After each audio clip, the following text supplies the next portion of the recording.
All right, so I'm going to talk for a second here about the legacy of Ken Penders and, kind of like my personal take on it as somebody who grew up with the Sonic games, but I didn't really read the comics too much and stuff back then. So, during the entire run of Archie, I had no actual knowledge of what the comics were like because at the time uh, most of my interaction with the franchise came from playing the Sonic Mega Collection Plus on my brother's PS2. This was around like 2004, around the time it came out, like around the time the Mega Collection Plus came out. And I did not even know the comics existed until I went to the gallery and saw like the cover art for a lot of these comics and stuff. Now, I have an interesting experience though, um, that kind of explains why I never actually delved very deeply into the comics. Uh, so, for those who are familiar with issue number 134 of the Archie series, that was the comic where uh, Sally pretty much like dog slapped the shit out of Sonic because of their disagreement over Sonic continuing to fight on the front lines. And I did not know this, at the time when I was looking through the artwork, but I had like a gut feeling something was wrong with that comic. Like even without seeing a single page of it, my gut told me something was weird just because of the artwork. Like like just the whole kind of art style on that comic kind of looked more like, I don't know, psychological thriller or horror or something. It was weird. Like I got a weird vibe just looking at the art for that comic. But so obviously, I've gone back and actually looked through the history of what happened with the legal battles and everything.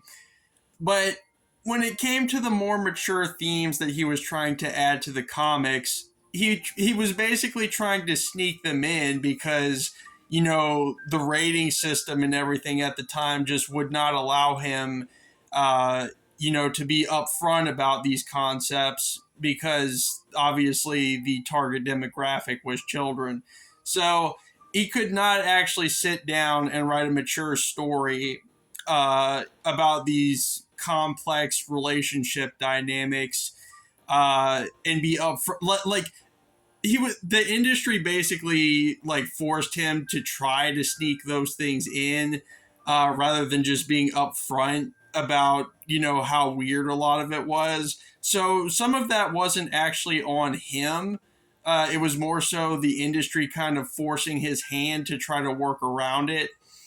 However, he is not exempt from criticism here because after he left, the company and everything, instead of apologizing, for making people uncomfortable with the themes he was exploring, and instead of explaining, why he had to do it that way, he doubled down and acted like an egotistical idiot.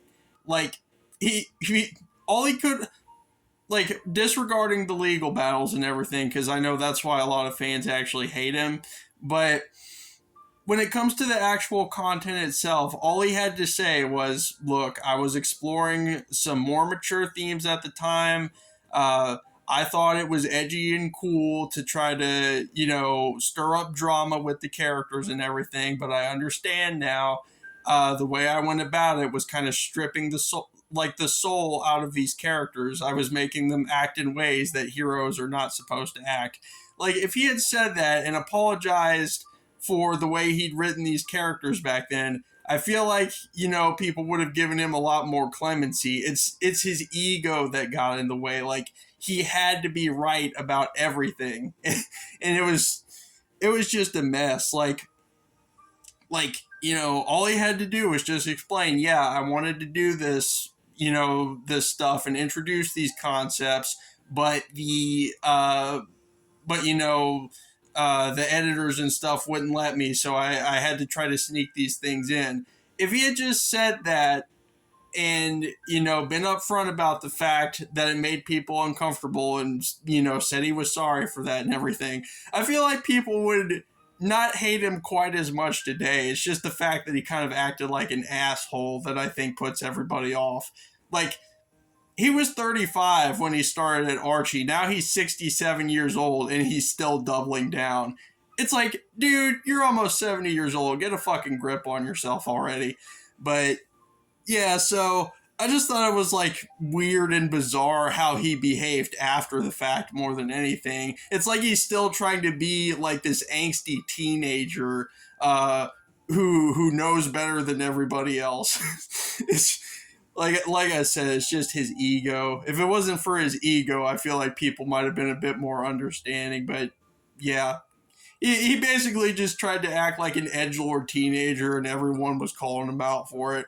So there's my 2 cents on it. Ken Penders, grow up. You're an almost 70-year-old man.